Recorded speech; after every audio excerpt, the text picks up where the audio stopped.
பிரியமானவர்கள், இன்றைக்கு நமக்கு இந்த ஆராதனை முடிந்த உடனே நமக்கு மெடிக்கல் கேம்ப் இருக்குது. அதனால் 10 மணிக்கெலாம் ஆராதனை முடித்து விடுவோம். எனவே தயவுசெய்து நீங்கள் எல்லோரும் இருந்து மெடிக்கல் கேம்பில் பங்கு பெற்று அதில் உங்களையும் செக்கப் பண்ணிட்டு போங்க. கர்த்தர் உங்களை ஆசீர்வதிப்பார். ஒரு வசனத்தை வாசிப்போம்.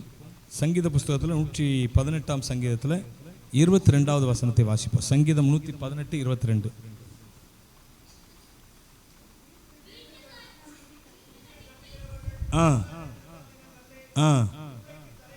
மூளைக்கு தலைக்கல் ஆயிற்று. அடுத்து அது கர்த்தராலே ஆயிற்று. அது நம்முடைய கண்களுக்கு ஆச்சரியமா இருக்கிறது. இது தாவீது எழுதின ஒரு சங்கீதம்.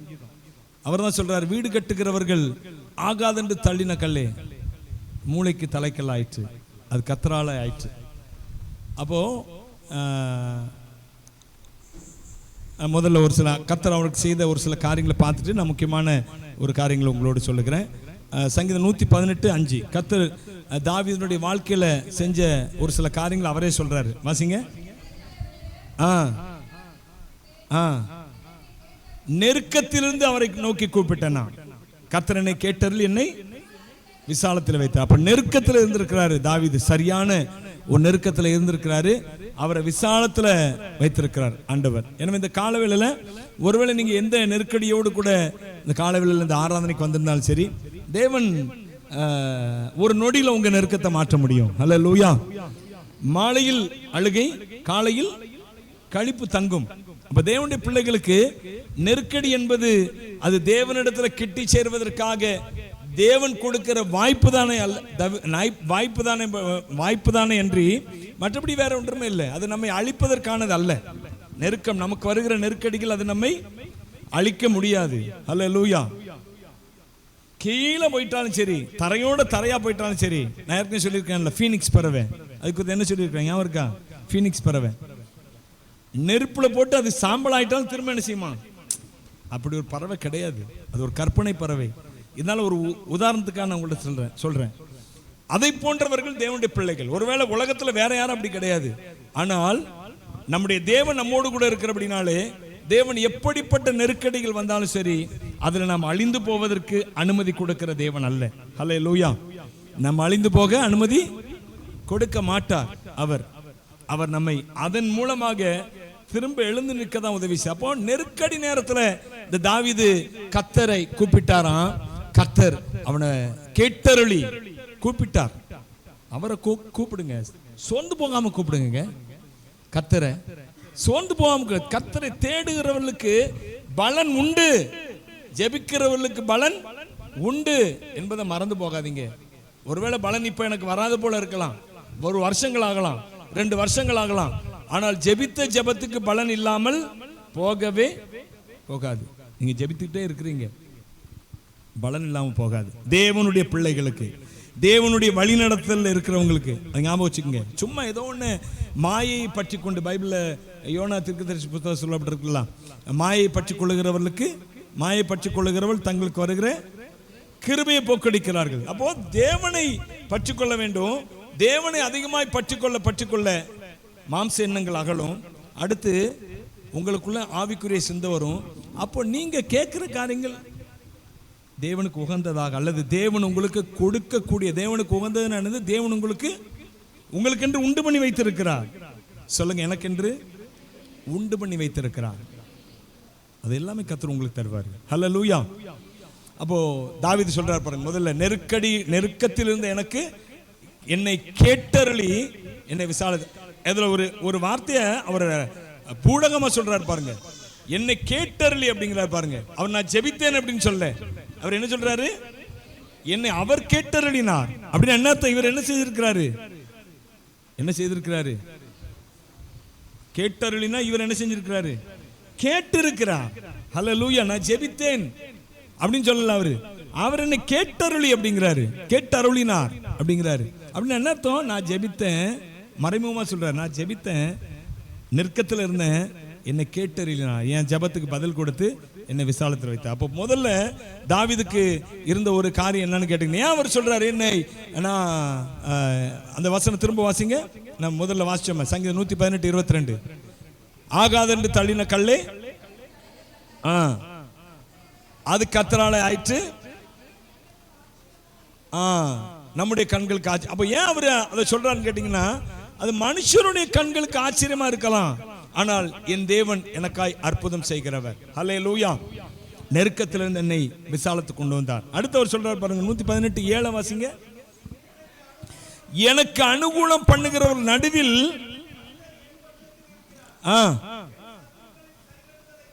காண்பேன். போதும். அவர் சொன்னாரு, எனக்கு அனுகூலம் பண்ணுகிற அனைத்து கர்த்தர் என்ன செஞ்சார் அவருக்கு? அவர் நெருக்கத்துல தான் இருந்தாரு, பிரச்சனைகள் தான் இருந்தாரு, போராட்டங்கள் தான் இருந்தாரு. ஆனால் கர்த்தரோ அவருக்கு அனுகூலம் பண்ணினார். யார் மூலமா? அநேகர் மூலமா. அப்போ யாரெல்லாம் அனுகூலம் பண்ணாங்களோ அவங்கள பூரா அவர் எப்படி பார்த்தார்னா, கர்த்தர் அவர்கள் பின்னாடி இருந்து அனுகூலம் பண்ண சொல்லுகிறார். சொல்ற எத்தனை பேர் புரிஞ்சுது?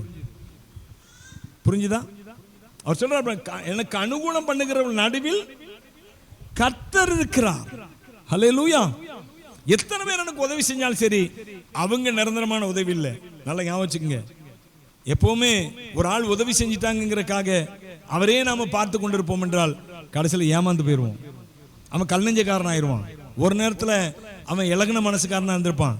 அடுத்து நீங்க அவனை நோக்கி பார்க்கிறப்ப அவன் எப்படி மாறி இருப்பான்?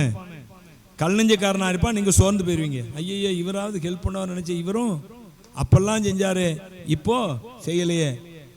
அப்ப அனுகூலம் பண்ணுகிறார்கள் என்றால் கர்த்தர் அவர்கள் பக்கத்தில் இருந்து அல்லது அவர்களுக்கு பின்னால் இருந்து அவர்களை கர்த்தர் ஏவுகிறார். என் பிள்ளைக்கு நீ என்ன செய்யணும்? நீ ஹெல்ப் பண்ணணும். ஆமென். ஹல்லேலூயா. என் பிள்ளைக்கு ஹெல்ப் பண்ணணும் என்று சொல்லி அனுகூலம் பண்ணுகிற நடுவில் கர்த்தர் இருக்கிறார். ரெண்டாவது, முதல்ல நாம் பார்த்தோம், தாவீது சொல்றாரு, நெருக்கத்தில் இருந்த என்னை கேட்டரளி விசாலத்தில் வைத்தார். ஒன்னு விசாலத்தில் வைத்தார். அடுத்து அவர் சொல்றாரு, எனக்கு அனுகூலம் பண்ணுகிறவர்கள் ஏகப்பட்ட பேர் கர்த்தர் ஏற்படுத்தி வைத்தாரு. அல்லேலூயா. உண்மைதானே? தாவீது ராஜா அவர் ராஜாவா இல்லாதப்போ சவுல் துரத்திட்டு இருக்கிறாரு. அப்ப தன்னுடைய தேசத்தை விட்டு போறாரு. போகும்போது அங்க இன்னொரு தேசத்துல இருக்கிறாரு. அந்த தேசத்து ராஜா அவன் என்ன செய்கிறான்? இவனுக்கு தயவு காட்டுகிறான். எல்லாரும் பொறாமப்படுறாங்க. இந்த தயவுலாம் தேவ பிள்ளைகளுக்கு உண்டுங்க. நீங்க அதை எதிர்பார்க்கணும். நீங்க ஒரு அட்ரஸே தெரியாத இடத்துக்கு போனாலும் சரி, அங்க கர்த்தர் உங்களுக்காக அங்க நிற்பாரு. யாரே 4 பேர் அங்க என்ன செய்திருப்பாரு? ஏற்பாடு செய்து வைத்திருப்பார். உங்களுக்காகட்டும், உங்க பிள்ளைகளுக்காகட்டும். அனுகூலம் பண்ணுகிறவர்கள் அநேகர் அங்க இருப்பாங்க. அது தேவன் செய்கிற செயல். பாருங்க, எல்லாரும் அவனை பயக்கிறாங்க. ஆனா ராஜா மாத்திரம் அந்த ராஜா வேற வழி இல்லாம, சரி பண்ணி உன் ஊருக்கு போ, வேற வழி இல்லை. இங்க இருக்கிறாங்க எல்லாரும் பிரபுக்கள்லாம் என்ன செய்றாங்க?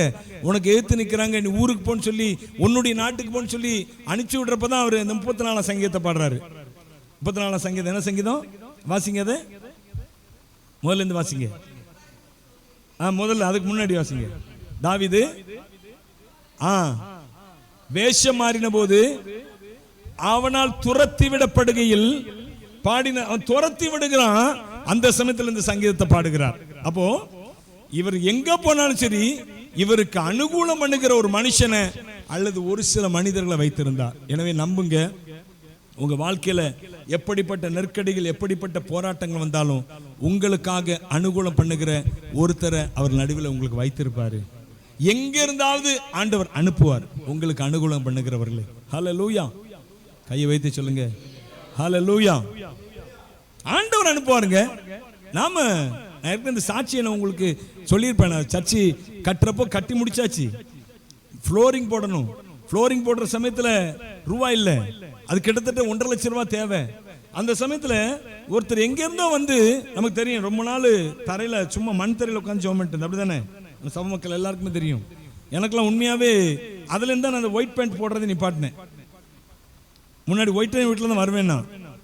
அதுல இருந்தா என்ன செய்யணும்னா, ஏன்னா ரொம்ப அழுக்காயிருது. எனவே அந்த ஒயிட் பேண்ட் போடுறதை நிப்பாட்டிட்டு கலர் பேண்ட் ஆக்கிட்டேன். அப்போ ஒரு ஆளு ஃபோன் பண்றாரு. நான் ஏற்கனவே சொல்லியிருக்கேன் இந்த சாட்சியை. ஃபோன் பண்ணி, ஐயா ஃப்ளாரன்ஸ், நீங்க எப்படி இருக்கீங்க, எங்க இருக்கீங்க? அதாவது அவர் ரொம்ப பழக்கம்லாம் எனக்கு கிடையாது. என்ன நம்பர் கூட அவருக்கு அந்த அளவுக்கு கூட நான் பழகலை. அவர் கூட ஷட்டில் ஹாக்கி விளையாடுவோம். விளையாடும் போது அப்பப்போ வருவார். வந்து மொத்தத்திலே ஒரு 7 நாள் 8 நாள் அவர் கூட நான் விளையாண்டுருப்பேன். ஷட்டில் ஒரு குரூப்பாக விளையாடுவோம். அதில் அவரும் ஒருத்தர் நானும் ஒருத்தன். அப்படி விளையாண்டு அந்த பழக்கத்தில் தான். யாரோ சொல்லியிருக்கிறாங்க அவருக்கு, இவர் பாஸ்டர் சர்ச் வச்சிருக்கிறாருன்னு சொல்லி. அப்போ அவர் ஃபோன் பண்ணுறாரு, ஃப்ளாரன்ஸ் நீங்கள் எங்கே இருக்கீங்க, உங்கள் சர்ச்சை பார்க்கணுன்னாரு, வாங்க பார்ப்போம். நான் ஏற்கனவே சரி நினச்சிட்டேன், பெரிய தொகையை தரப்போகிறாரு அப்படின்னு. நமக்கு தான் அப்படி தானே போகும் நம்பிக்கை. உடனே வந்தார், வந்து பார்த்துட்டு போயிட்டார். போயிட்டு திரும்ப ஃபோன் பண்ணார், ஃப்ளாரன்ஸ் உங்களுக்கு என்ன செய்யலாம் நினைக்கிறீங்க அப்படின்னு. ஐயா எங்கள் சர்ச்சுக்கு வந்து ஃப்ளோரிங் தான் தேவை, இப்போ அதுக்கு தான் ரூபாய் இல்லாமல் இருக்கிறோம் அப்படின்னு. சரி ஃப்ளாரன்ஸ் அப்படின்னோடனே நான் நினச்சேன், சரி எவ்வளோ உண்டோ செஞ்சிருவோம் அப்படின்னு. நான் ஒரு 50,000 ரூபா தரேன் உங்களுக்கு, நீங்கள் மீதி ரூபா உங்களுக்கு வந்தோடனே என்ன செய்யுங்க எனக்கு சொல்லுங்கள், நேராக அந்த மார்பிள் கடைக்கே போயிடுவோம், வாங்கிடுவோம் சொல்லிட்டாரு. திரும்ப 1 லட்சம் ரூபாய்க்கு நான் அங்கே போவேன். ஏற்கனவே உங்களுக்கு தெரியும், அப்பப்போ வந்து கொண்டே இருக்கிற ரூபா, அதை வச்சு தான் நம்ம செய்து கொண்டே இருக்கிறோம், யார் கையிலேருந்து செய்யலை. 1 லட்சம் ரூபாய்க்கு எங்கே போக? 4 நாள் ஆச்சு, 1 வாரம் ஆச்சு, 10 நாள் ஆச்சு. அவர் இடையில ஃபோன் பண்ணுறாரு, என்ன ஃப்ளாரன்ஸ் ரெடி ஆகிட்டா? என்னமோ 10 ரூபா வெறும் 1000 ரூபா 2000 ரூபா மாதிரி கேட்குறோம். என்ன ஃப்ளாரன்ஸ் ரெடி ஆகிட்டா? அந்த ரெடி ஆகிட்டே இருக்கு சார். எங்கே ரெடி ஆகிட்டு இருக்கு? ரெடி ஆகிட்டே இருக்கு சார் அப்படிங்கிறேன். ஒரு ஆள் சிங்கப்பூர்லேருந்து ஃபோன் பண்ணுறாரு. ஃபோன் பண்ணி அவருக்கு இங்கே ஒரு சில ஊழியங்களை நாங்கள் கொஞ்சம் அவருக்கு சப்போர்ட்டாக நின்று செஞ்சு கொடுத்தோம். ஃபோன் பண்ணி, பாஸ்டர் உங்களுக்கு இந்த மாதிரி நீங்கள் சர்ச்சு கட்டுறீங்கன்னு கேள்விப்பட்டேன், எனவே உங்களுக்கு நாங்கள் ஒரு உதவி செய்யலான்னு இருக்கோம், நாங்கள் ஒரு 1 லட்ச ரூபா உங்களுக்கு அனுப்புகிறோம், நீங்கள் அதை வச்சு சர்ச்சுக்கு யூஸ் பண்ணிக்கங்க. பாருங்கள், அவர் 50,000, இவர் 1 லட்சம். இதில் நிறைய கதைகள் உண்டு, அதெல்லாம் நான் உங்களுக்கு சொல்லலை. நான் எதை சொல்ல வரேன்னு கேட்டிங்கன்னா, உங்கள் தேவை இருந்துச்சுன்னா, உங்கள் நெருக்கடி இருந்துச்சுன்னா, உங்களுக்கு அனுகூலம் பண்ணுகிறவர்ல கர்த்தர் எங்கிருந்தாவது அனுப்புவாருங்க. ஹல்லேலூயா. அப்ப எனக்கு அனுகூலம் பண்ணுகிறவர் நடுவில் கர்த்தர் இருக்கிறார். ஹல்லேலூயா. மூன்றாவதாக தாவீது வாழ்க்கையில செய்த ஒரு காரியத்தை வாசிங்க. 118:10 வாசிங்க. எல்லா ஜாதியாரும் என்னை வளைந்து கொள்ளுகிறார்கள். கர்த்தருடைய நாமத்தினால் நிறைய பேர் என்ன செய்தாங்களா, அவரை வளைந்து கொள்ளுகிறான்னு என்ன அர்த்தம்? சுத்திட்டான். கேள்விப்பட்டிருப்பீங்களா? சுத்திட்டான் அவரை. அப்படிதான் தாவீதுடைய வாழ்க்கையில ஒரு சில வேளைகள்ல சுத்திட்டாங்களா, எல்லாரும் வளைந்து கொள்ளுகிறார்கள். வாசிங்க, வளைந்து கொள்ளுகிறார்கள். கர்த்தருடைய நாமத்தினால் நான் அவர் ஒரு போதும் ஒரு நிமிஷம் கூட கர்த்தரை விடல பாருங்க, கர்த்தரை விடல பாருங்க. அதனாலதான் அவர் சொல்றாரு, நான் என் தாயின் கற்பத்திலிருந்து வெளிப்படும் போதே உம்முடைய சார்பில் விழுந்த அப்படிங்கிறாரு. எவ்வளவு பெரிய ஒரு அற்புதமான, ஒரு அதிசயமான, அல்லது ஒரு ஆழமான ஒரு வார்த்தை பாருங்க. அவர் சொல்றாரு, நான் என் தாயின் கற்பத்திலிருந்து வெளிப்படும் போதே அப்படின்னு என்ன சொல்றாரு, நான் பிறக்கும் போதே நான் வேற யாரையும் நம்பி பிறக்கலப்பா, உண்மை நம்பி தான் பிறந்தேன். ஹல்லேலூயா. அப்போ அவர் எப்போதுமே தேவனை முன்னிறுத்தி கொண்டே இருப்பார்.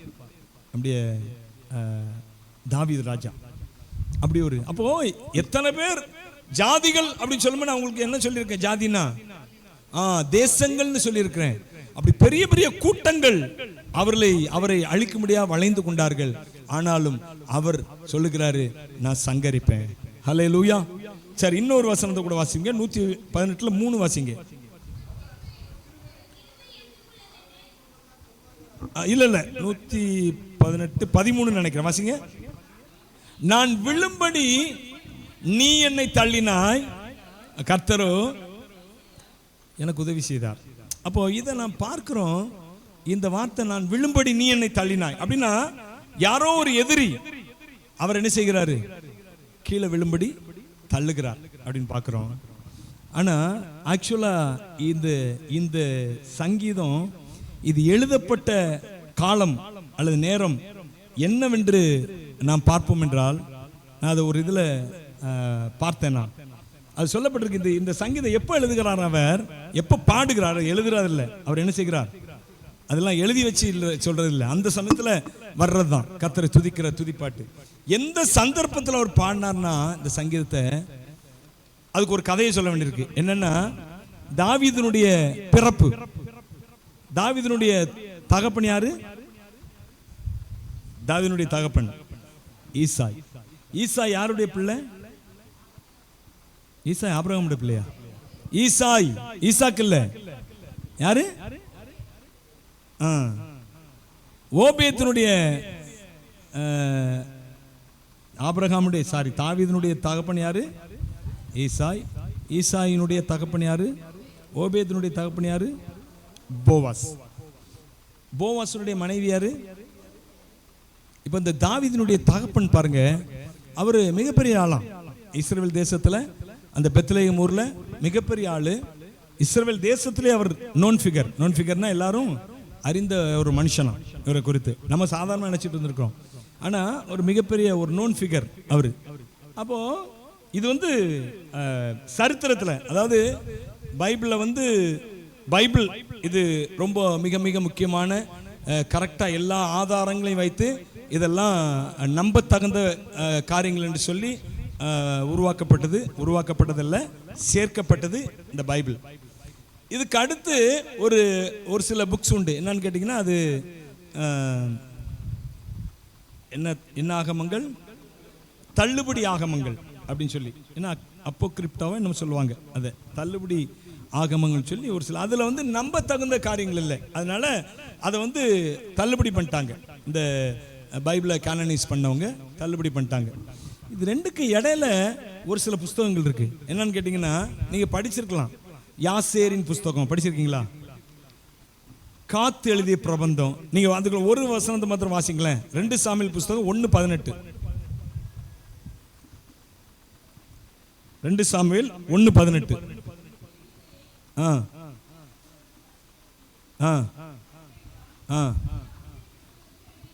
யாசேர், இது பைபிள் வந்து ஒரு ரெஃபரன்ஸ்க்காக ஒரு சில இதை எழுதியிருக்கு பைபிளே. இது என்ன புஸ்தகம்? யாசேர் புஸ்தகம்.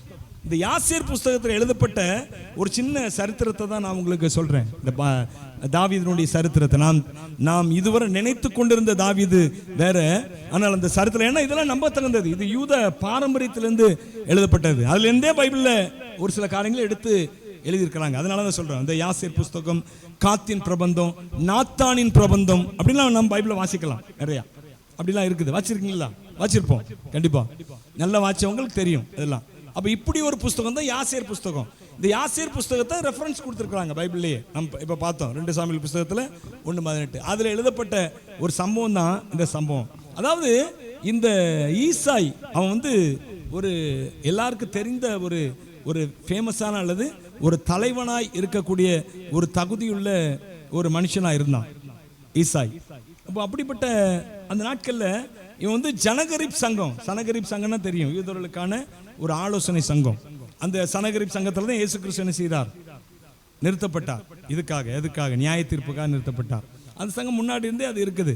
அந்த சனகரிப் சங்கத்துல இவரை வந்து யாரு? ஈசாய் வந்து தலைவனாகணும் அப்படின்னு சொல்லி அவர் விரும்பி அதற்கான காரியங்களை செய்கிறாரு. அந்த சமயத்துல தான் என்ன சொல்றாங்கன்னு கேட்டீங்கன்னா, மற்றவங்க இந்த சனகரிப் சங்கத்துல தலைவனா இருக்கன்னா அவன் வந்து சுத்த யூதனா இருக்கணும். என்னது? சுத்த யூதனா இருக்கணும் என்று சொல்லி அவன் அந்த சனகரிப் சங்கத்துல ஏற்கனவே இருக்கிறவங்க சொல்றாங்க, நீ இருக்க முடியாது என்று சொல்லி சொன்னோன்னே இந்த ஈசாய் என்ன நினைக்கிறாரு? அப்ப எப்படியாவது அதுல தலைவனாகணும் அப்படின்னு கொஞ்சம் கவனிச்சிங்கன்னா கொஞ்சம் பிரயோஜனமா இருக்கும். தலைவனாகணும் அப்படின்னு நினைக்கிறாரு. நினைச்சு அவர் வந்து என்ன பண்றாருன்னு கேட்டீங்கன்னா, அவர் சுத்த யூதனா இருக்கணும். ஏன் இவர் சுத்த யூதனா இருக்கணும்னு ஏன் சொல்றாங்கன்னு கேட்டீங்கன்னா, இவர் எதுல இருந்து வந்தவர்? ரூத் யாரு? மோவாபிய சந்ததி. அப்ப மோவாபிய சந்ததிக்கு ஒரு சாபம் கொடுத்திருக்கிறாரு கர்த்தர். என்ன சாபம்? மோவாபியனும் அம்மோனியனும் என்ன செய்யக்கூடாது? 10 தலைமுறை மட்டும் எங்க வரக்கூடாது, கர்த்தருடைய சபைக்குள்ள உட்படல் ஆகாது என்று சொல்லியிருக்கிறாரு. ஆனாலும் அதுலயும் ஒரு விளக்கு கொடுத்திருக்கிறார் பாருங்க. ரூத் எல்லாம் அவர் இது பண்ணல, தள்ளல கர்த்தர். அப்போ இவங்க சொல்றாங்க ரூத்தினுடைய சந்தையில் வந்ததுனால இவனுக்குள்ள மோவாபியனுடைய மோவாபியரின் ரத்தம் ஓடுது என்று சொன்னபடினால இவர் ஈசாய் என்ன பண்றாரு? ஒரு ஐடியா பண்றாரு. என்னன்னா, அவர் தன்னுடைய மனைவிய தள்ளுதற் சீட்டு கொடுத்து தள்ளுறாரு. என்னது? அந்த நாட்கள்ல தள்ளுதற் சீட்டு தான் தெரியும் உங்களுக்கு, விவாகரத்து பண்றது. ஒரு சீட்டு கொடுத்தாங்கன்னா போதும் மனைவிக்கு, அவங்க என்ன செய்யணும்? அவங்க போயிடணும், அவங்க வாழ்க்கையை விட்டு போயிடணும். தள்ளுதற் சீட்டை கொடுத்து தள்ளிட்டாரு. அந்த அம்மா போயிட்டாங்க. அதுக்கு முன்னகிட்டே அவ தன்னுடைய வேலைக்காரிட்ட சொல்றாரு. சொல்லி இந்த மாதிரி நான் உன்னை கல்யாணம் பண்ணிக்கிறேன், கல்யாணம் பண்ணி கொண்டு நான் கொஞ்ச நாளில் என்ன செய்வேன், உன்னை திரும்ப உனக்கு தள்ளதறி சீட்டு கொடுத்துருவேன், அதனால் நீ என்ன செய்யணும், போயிடணும். இதன் மூலமாக அவர் என்ன நினைக்கிறாருன்னா, அந்த மோவாபிய இன்னொரு அடிமை பெண்ணை தள்ளிட்டனால இவர் ஒரு யோக்கியமான ஒரு யூதன் என்று தன்னை ஏற்றுக்கொள்வார்கள் என்று சொல்லி அவர் என்ன செய்கிறாராம், அந்த பெண்ணிட்ட சொல்கிறான். இது அவ போய் அங்கே சொல்லிடுறான். சொன்னோடனே அவரும் தள்ளிடுறாரு, ஈசாயும் தள்ளிடுறாரு. அவளை தள்ளிட்டு இவளை கல்யாணம் பண்ணுறதுக்கு அவர் எல்லாம் ஏற்பாடு பண்ணுறாரு. கல்யாணம் அன்னைக்கு அந்த நாட்களில் திருமணங்கள்லாம் இரவு நேரத்தில் தான் முடியும். அப்போ அந்த இரவு நேரத்தில் முடிஞ்சு அவங்க ஒன்று சேர்றாங்க. யார் அந்த அவங்க தெரியாது, யார் என்னன்னே தெரியாது, மனைவியோட முகம்லாம் பார்க்க முடியாது. அப்படி ஒரு நம்ம ஏற்கனவே யாக்கோபுடைய சரித்திரத்தில் கூட நாம் பார்க்குறோம். யாக்கோபுடைய சரித்திரத்தில் லேயல் என்ன செய்கிறார், காலையில் தான் அவர் பார்க்குறாரு. பார்த்து இப்படி எனக்கு இப்படி லேயால கொடுத்தீங்களேங்கிறாரு. திரும்ப அவனுடைய மாமன் என்ன சொல்கிறாரு, நீ இன்னும் ஒரு 7 வருஷம் இவளுக்காக ராகலுக்காக வேலை செய்யன்னு சொல்லி அவளையும் கொடுக்குறான்னு பார்க்குறோம். அது போல் இவன் 2 பேரும் இணைஞ்சிட்டாங்க, சேர்ந்துட்டாங்க. வேலைக்காரிய கல்யாணம் பண்ணி ராத்திரி அவங்க 2 பேரும் இணைஞ்சிட்டாங்க. காலையில் பார்த்தா வேலைக்காரி இல்லை, அது நம்ம தாவீதினுடைய தாய். அது அவர் பார்க்கல. ஆனா தாவீதினுடைய தாய் வேலைக்காரி வேஷத்துல வந்துடுறா, வந்துட்டு போயிடுறா.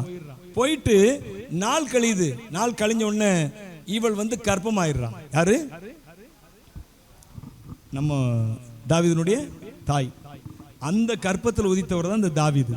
அப்ப இப்ப என்ன சொல்றாரு இவர், இந்த மாதிரி சனகரிப்பு சங்கத்தில் அவன் முறையிடுறான், இந்த மாதிரி நான் குழந்தை உண்டாயிருக்கேன் என்று சொல்லி முறையிடும் போது, அப்போ இது தவறா நீ பண்ணது அப்படின்னு சொன்னால் அவர் சொல்கிறா, அந்த மாதிரி நான் வேலைக்காரி ரூபத்தில் வேலைக்காரியா வந்தது நான் தான், எனவே இது அவருடைய பிள்ளை தான் என்று சொன்ன உடனே அவன் வீட்டிலே இருக்கிறான். ஆனால் அந்த பிள்ளையும் சரி அவளையும் சரி இந்த ஈசாய் கண்டுக்கவே இல்லையா. சொல்லப்போனால் அந்த ஈசாய் தாவீத ஒரு பகைவனை போலவே எண்ணுகிறாராம். அதனாலதான் அவர் சொல்றாரு, என் தகப்பனும் என் தாயும் என்னை கைவிட்டாலும் சேர்த்துக்கொள்வார். அதெல்லாம் உண்மையாவே இந்த வார்த்தைகள்லாம் அதை பொருத்தி பார்க்கும்போது என்ன, ஏன் அவர் அப்படி சொல்லணும், என் தகப்பன், அதாவது தகப்பனும் தாயும் கைவிட்டாலும் அப்படின்னு போட்டிருக்கு. ஆனா தகப்பனும் தாயும் கைவிட்டார்கள், தகப்பனும் தாயும். அதனாலதான் பாருங்க, இந்த சாமுவேல் அவர் அபிஷேகம் பண்றதுக்கு, ராஜாவை அபிஷேகம் பண்றதுக்கு ஈசாய் குடும்பத்துல தான் ஒருத்தன் சொல்றாங்க. ஆனா இவரு கொஞ்சம் கூட தாவீது என்ன செய்யல, அவரு யோசிச்சு பார்க்கவே இல்லை, அது அவனை கொண்டு வரணும்னு நினைக்கவே இல்லை. ஏன்னா மற்ற எல்லாரும் இவனுடைய சகோதரர்லாம் எங்க இருக்கிறாங்க, வேலை பார்க்கறது எங்க இருக்கிறாங்க, போர்க்களத்தில் வேலை பார்த்துட்டு இருக்காங்க, ராணுவத்தில் கவர்மெண்ட் சர்வீஸ், அவங்க they are all in government service. ஆனா இவரு தாவீது எங்க இருக்கிறாரு, புறக்கணிக்கப்பட்ட நிலைமை. ஹல்லேலூயா. எல்லாராலும் தள்ளப்பட்ட நிலைமை. ஒரு வசனம் தெரியுமா, என்னுடைய பானத்துல கசப்பு கலந்து கொடுத்தார்கள் அப்படின்னு படிச்சிருக்கீங்களா? சங்கீதத்திலே வரும். தாவீது சொல்றாரு. அதெல்லாம் என்ன வசனம் கேட்டீங்கன்னா, இவர் ஒரு தவறு பண்ணிட்டார்னா அவருடைய தகப்பன் என்ன செய்வாராம், அவருடைய சாப்பாட்டில், அவருடைய குடிக்கிற தண்ணீரில் கூட, குடிக்கிற பானத்தில் கூட காடியை கலந்து கொடுத்துருவார், கசப்பு கலந்து கொடுத்துருவாங்களாம். அவர் அதை சாப்பிட்டே ஆகணுமா. அந்த அளவுக்கு அவர் தன்னுடைய குடும்பத்திலே ஒரு அந்நியனை போல அவர் சொல்றாரு, என் சகோதரருக்கு நான் வேற்று மனுஷனும் அந்நியனுமானேன் அப்படிங்கிறார். பார்த்தீங்களா? அதெல்லாம் உண்மையா அவருடைய வாழ்க்கையில் நடந்து, நம்மளாம் ஏதோ நினைச்சிட்டு இருக்கிறோம். உண்மையாவே அவருடைய சகோதரன். அதனாலதான் அவன் சகோதரன் சொல்றா பாருங்க, போர்க்களத்தில் போன உடனே அவன் சகோதரன் கேட்கிறான்ல, நீ எதுக்கு இங்க வந்த கேட்கிறான், நீ ஆடு மேய்க்கெல்லாம் போகணும், உனக்கு என்ன போர்க்களத்தில் வேலை என்று சொல்லி கேட்கிறான்.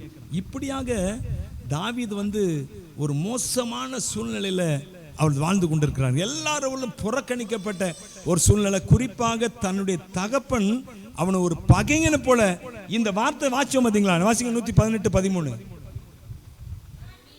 நான் விழும்படி, அவர் சொல்றாரு, நான் விழும்படி நீ என்னை தள்ளினா என்பது யாரோ ஒரு பகைஞனை பார்த்து சொல்லலையா. தாவீது தன்னுடைய சொந்த தகப்பனை பார்த்தே சொன்னாராம். ஹல்லேலூயா. அதை விளக்கம் கொடுக்கிறவர் சொல்றாரு, அவர் சொந்த தகப்பனை தான் அந்த வார்த்தையை சொல்றாரு. நான் விழும்படி நீ என்னை தள்ளினாய், கர்த்தரோ எனக்கு உதவி செய்தார். சொன்னேன் நான் ஏற்கனவே. இந்த சங்கீதம் எப்போ எழுதப்பட்டதுன்னு சொன்னேன், எப்போ பாடினதுன்னு சொன்னேன், சொன்னீனா? இல்ல தாவீது இல்ல அப்ப இல்ல. எப்போ இது பாடினது கேட்டிங்கன்னா, இந்த தான் நான் சுருக்கமாக சொல்கிறேன். நிறைய சொல்லணும்னு நினச்சேன், டைம் இல்லாதனால சுருக்கமாக சொல்கிறேன். ஏன்னா கேம்புக்குள்ளே அவங்க வந்துட்டாங்க. எனவே அருமையானவர்களே, எந்த சமயத்தில் இது எழுதப்பட்ட சங்கீதம்னு கேட்டிங்கன்னா, தாவீதை சாமுவேல் கூப்பிட்டு வர சொல்றாரு. எங்க எல்லா பிள்ளைகளுக்கும் அபிஷேகம் பண்றதுக்கு வர சொன்னாரு. எல்லாரும் போயிட்டாங்க. 8ஆவதா இந்த தாவீது இருக்கிறாரு. அதை சொல்லவே இல்லை. அந்த சமயத்துல அவர் சொல்றாரு, வேற யாரும் உண்டா? அப்பதான் ஈசாய் சொல்றாரு, வேண்டாவா இருப்பா சொல்றாரு. இப்படி ஒரு தங்க இருக்கான், ஆடு மேய்ச்சிட்டு இருக்கிறான், அவனையும் வர சொல்லுங்க. தாவீதை பார்த்த உடனே அவர் முடிவு பண்ணிட்டாரு. அவர் முடிவு பண்ணல, கர்த்தர் சொன்னாரு, ஹல்லேலூயா, இவன் தான் என்று சொல்லி. எனவே அந்த சமயத்துல தான் தாவீது இந்த சங்கீதத்தை பாடினாராம். 118ஆம் சங்கீதத்தை வாசிங்க. இப்போ வாசிங்க முதல்ல இந்த சங்கீதத்தை. என்றும் உள்ளது சொல்வார்களாக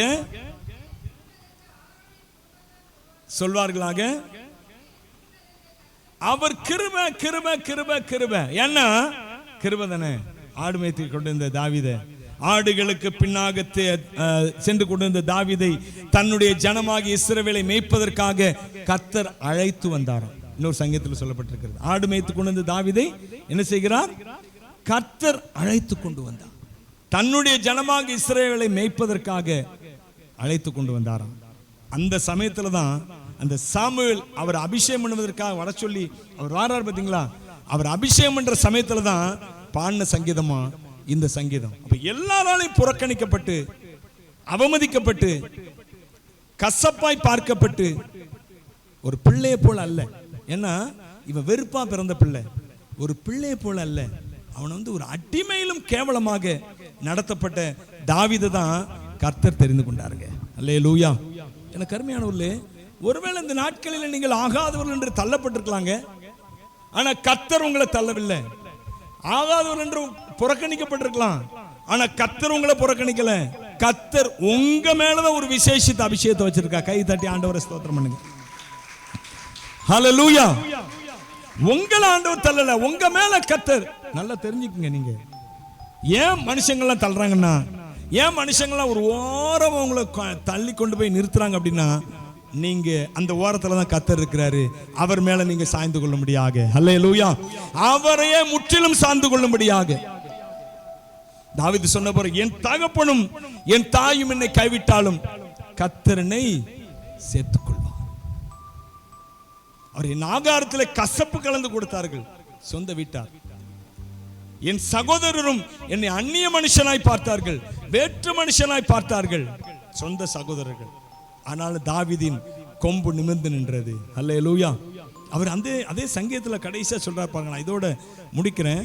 அதே சங்கீதத்தை எடுத்துக்கொண்டீங்கன்னா, praise the Lord, glory to Jesus, ஹல்லேலூயா, உமக்கு நன்றி செலுத்துகிறோம். 118ஆம் சங்கீதத்திலே 27ஆம் வசனத்தை வாசிங்க. கர்த்தர் நம்மை பிரகாசிப்பிக்க. என் அருமையான தேவனுடைய பிள்ளைகளே, இந்த நாளிலே கர்த்தர் உங்களுக்கு தாங்க சொல்றாரு, உங்களை தேவன் பிரகாசிக்க பண்ண போகிறார். அல்லேலூயா. நீங்க தள்ளப்பட்டவர்கள், புறக்கணிக்கப்பட்டவர்கள், அவமானப்படுத்தப்பட்டவர்கள், நிந்திக்கப்பட்டவர்கள், இதெல்லாம் உங்க வாழ்க்கையில் நடந்தது. ஆனால் தேவன் உங்களை என்ன செய்ய போகிறார்? உங்கள் முகங்களை பிரகாசிக்க செய்ய போகிறார். அல்லேலூயா. சொல்லிட்டு சொல்றார் பாருங்க, பிரகாசிப்பிக்கிற தேவனாய் இருக்கிறார். பண்டிகை பழியை கொண்டு போய் உடனே அவர் சொல்றாரு, இது ஆலயத்தில் போய் சொல்றாரு, பண்டிகை பழியை கொண்டு போய் கயிறுகளால் கட்டுங்கள். நீங்க இன்னொரு வசனத்தை 19ஆம் வசனத்தை வாசிங்க. நீதியின் வாசல்களை பாருங்க. அவன் அபிஷேகம் பண்ணப்பட்ட உடனே அவர் எங்க போறாராம்? ஆலயத்துக்கு போறாராம். அததான் நீதியின் வாசல் சொல்றாரு. நீதியின் வாசல்களை திறவுங்கள், நான் ஆலயத்துக்குள் பிரவேசித்து கர்த்தரை துதிப்பேன். ஹல்லேலூயா. அவர் சொல்றாரு, நீதியின் வாசல்ல, ஆலயத்தின் வாசல்ல திறங்க. அபிஷேகம் பண்ணப்பட்ட உடனே அவர் போற இடம் எங்க தெரியுமா? ஆலயத்துக்கு. தேவனுக்கு நன்றி செலுத்தும்படியாக. ஹல்லேலூயா. நன்றி பலி, நன்றி பலி, நல்லவரே உமக்குத்தான் அதிகாலை ஆனந்தமே, என் அப்பா உம் திருப்பாதமே. நன்றி பலி நன்றி பலி நல்லவரை உமக்குத்தான். அதிகாலை ஆனந்தமே என் அப்பா உன் திருப்பாதமே. நேற்றைய துயரம் எல்லாம் இன்று மறைந்ததையா. நேற்றைய துயரம் எல்லாம் இன்று மறைந்ததையா. நிம்மதி பிறந்ததையா, நிரந்தரமானதையா. நிம்மதி பிறந்ததையா, நிரந்தரமானதையா. கோடி நன்றி, கோடி கோடி நன்றி டாடி. கோடி கோடி நன்றி டாடி. கோடி கோடி நன்றி டாடி. நன்றி பலி நன்றி பலி நல்லவரை உமக்குத்தான். அதிகாலை ஆனந்தமே என் அப்பா உம் திருப்பாதமே. எல்லாரும் அப்படி நாம் முழந்தால் படிட்டு நாம் கர்த்தரை நோக்கி பார்ப்போமா? இந்த காலவேளையில் நீங்கள் யாரால புறக்கணிக்கப்பட்டிருந்தாலும் சரி, அவமானப்பட்டிருந்தாலும் சரி, நிந்திக்கப்பட்டிருந்தாலும் சரி, கர்த்தருடைய வார்த்தை உங்களுக்கு தாங்க. அவர் உங்களை பிரகாசிப்பிக்கிற தேவன். தாவீது எல்லாரும் அவனை தள்ளினாங்க, பகைத்தார்கள். காரணம் இல்லாமல் என்ன பகைத்தார்கள்? இதையும் அவர் தான் சொல்றார், தாவீது சொல்றார். காரணம் இல்லாமல் பகைத்தார்கள். நிமித்தம் இல்லாமல் என்னை பகைக்கிறவர்கள் என் தலை மயிரிலும் அதிகமாக இருக்கிறார்கள். அவருடைய தலை மயிர் எத்தனை இருக்கு? அதை பார்க்கலாம் அதிகமான பேர் அவரை காரணம் இல்லாமல் பகைத்தார்களாம். என் அன்பு தேவனுடைய பிள்ளையே, இதே நிலைமை உங்களுக்கு நிலைமையா இருக்கலாம். ஒன்று புரிஞ்சு வச்சுக்கோங்க. ஏன் இதெல்லாம் நடக்குது தெரியுமா? தேவன் உங்களுக்காக ஒரு இடத்தை வச்சிருக்கிறாரு. தேவன் உங்களுக்காக ஒரு ஆசீர்வாதத்தை வச்சிருக்கிறாரு. தேவன் உங்களுக்காக ஒரு நன்மையை வச்சிருக்கிறாரு. ஆமா, அதற்காக தான் இதெல்லாம் உங்க வாழ்க்கையில் நடந்து கொண்டு இருக்கிறதுங்க. மறந்து போகாதீங்க. அந்த ஆசீர்வாதத்துல அந்த நன்மையில உங்களை கொண்டு போய் சேர்க்கிறது தேவன், நீங்க உங்க முயற்சியில் அல்ல. ஆமா, அவருடைய கிருபை என்றும் உங்கள் மேல் உள்ளது. காலவேளையில் எல்லாரும் அப்படி நம்ம ஒப்பு கொடுக்கலாமா? ஆண்டவரே ஒப்பு கொடுக்கிறேன், ஆண்டவரே என்னை ஒப்பு கொடுக்கிறேன். எல்லாரும் சொல்லலாமா? கண்களை மூடி கர்த்தரிடத்தில் ஒப்பு கொடுக்கலாமா? ஹல்லேலூயா, ஸ்தோத்திரம். மனுஷர்கள் ஆகாதென்று தள்ளினார்கள், அந்த கல்லை தான் தேவன் மூளைக்கு தலைக்கல்லாக்கினார். தாவீதை போல ஒரு அரசன் இல்லை கர்த்தருடைய பார்வையில். அப்படி ஒரு வெளியேறப்பட்ட ஒரு பாத்திரமாக தாவீதை கர்த்தர் தெரிந்து கொண்டாருங்க. இந்த கால வேளையில் நீங்கள் அப்படித்தான். மனுஷன் தள்ளனை குறித்து நினைக்காதீங்க. மனுஷன் உங்களை அவமானப்படுத்தின குறித்து நினைக்காதீங்க. உங்களை புறக்கணித்ததை குறித்து நினைக்காதீங்க. நீங்கள் எத்தனை பேர் புறக்கணித்தாலும் உங்களை ஆசீர்வதிக்கிற கர்த்தர் உங்கள் நடுவில் இருக்கிறாருங்க. உங்க குடும்பத்தின் நடுவில் இருக்கிறாரு. அதை மறந்து போகாதீங்க. அவர் உங்களை ஆசீர்வாதத்துக்கு நேராக கொண்டு சென்று கொண்டிருக்கிறார். நல்ல பிதாவை நன்றியோடுமை துதிக்கிறோம், ஸ்தோத்தரிக்கிறோம். இந்த நாளில் இந்த பிள்ளைகளோடு அநேக வார்த்தைகள் மூலமாக பேசினீர். இந்த வார்த்தைகள் தொடர்ந்து என்னுடைய வாழ்க்கையில கிரியை செய்யட்டும் ஐயா. நன்மைகளினால் நிரப்புங்க, ஆசீர்வாதங்களால் நிரப்புங்க. விசேஷமாக நம்முடைய பிள்ளைகளை எதற்கென்று தெரிந்து கொண்டீரோ ஆண்டவரே, அந்த பாதையில் நீ நடத்தி கொண்டிருக்கிறீர் என்பதை இவர்கள் புரிந்து கொள்ளத்தக்கதாக ஆவியானவர் அவர்களோடு இடைப்படுவீராக இயேசுவின் நாமத்தில் உம்முடைய கரத்தில் அர்ப்பணிக்கிறோம். கர்த்தர் பொறுப்படுத்திக்கொள்ளுங்க. உம்முடைய நாமத்தை மயப்படுத்துங்க. வந்த ஒவ்வொருவரையும் ஆசீர்வதிங்க. தொடர்ந்து நடக்க போகிற மெடிக்கல் கேம்புக்காக ஜெபிக்கிறோம், அதையும் ஆசீர்வதித்தாங்க. உம்முடைய கரத்தில் அர்ப்பணிங்க. ஏராளமான ஜனங்கள் வந்து நன்மையை பெற்றுக்கொள்ள உதவி செய்யும். இயேசுவின் நாமத்தில் பிதாவே, ஆமென்.